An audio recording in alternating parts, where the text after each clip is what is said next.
Adunay duha ka managigala nga si Juan ug si Pedro. Kapulos gayud mga mag-uuma.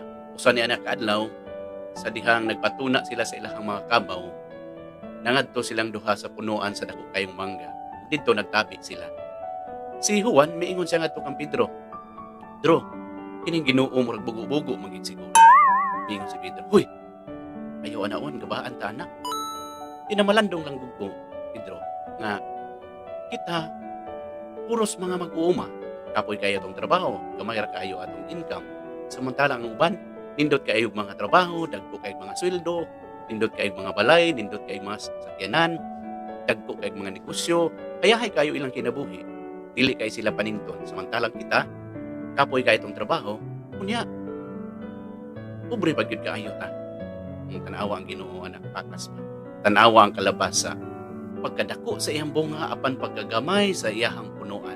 Ingon si Pedro, bitaw no. Tiyo-tiyo na po nakakita siya sa lumboy, ningon na po siya nga. Tanawa ang lumboy. Dako kaayo og punuan pero gamay kaayo iyahang mga bunga. Bitaw tinuod. Ingon na po si Pedro.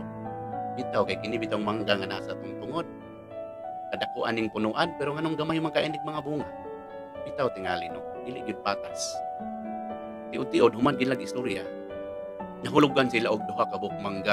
Sila gyud duha tugton sa ilang mga ulo ug nagtinan-away silang duha ug miingon si Juan. Bright gid ang Ginoo, Pedro. Tungod kay ug ang bunga sa mangga mura pa kadagkog kalabasa. Matay na tanong duha. Yun. Usahay sa atong kinabuhi.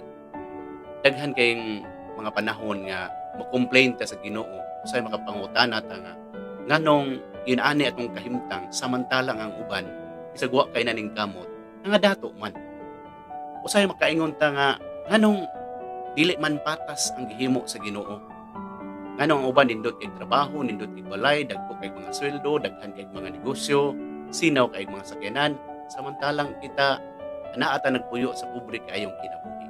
Kitang tanan gihimo sa Ginoo nga patas. Ang pinaka-importante maura gyud ang kalipay.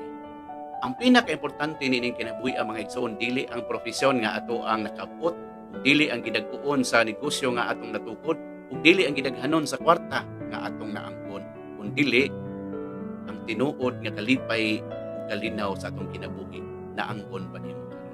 Mag-unsa man ang kwarta, mag-unsa man kining tanang butang nga atong nakabot ug naangkon kung dili ka malipayon. Useless, di ba? Matod pa diha sa sulat sa Ebanghelyo ni San Marcos 8:36 miingon siya. Unsay pulos sa usa ka tawo kung maangkon niya ang tibuok kalibutan apan kawad-an siya siya kinabuhi. Wala gyud. Di ba? Bisan pag un-on ang imong balay ug kwarta, unya pagkaugma mamatay ka sa may pulos. Ang Ginoo wa man magdili ani mga butanga. Kay miingon siya diha sa Mateo 6:33 miingon siya.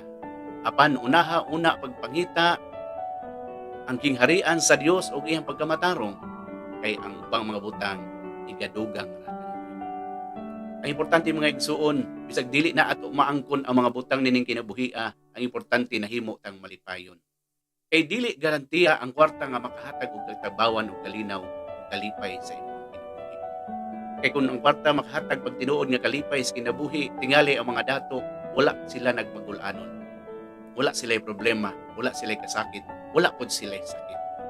Usa, kita tanan mapobre man og madato, ang importante nahimo kang malipayon bisan sa gagmay nimong mga achievements. Sa gagmay nimong naangkon, ang importante atong gipasalamatan ng Ginoo diha sa atong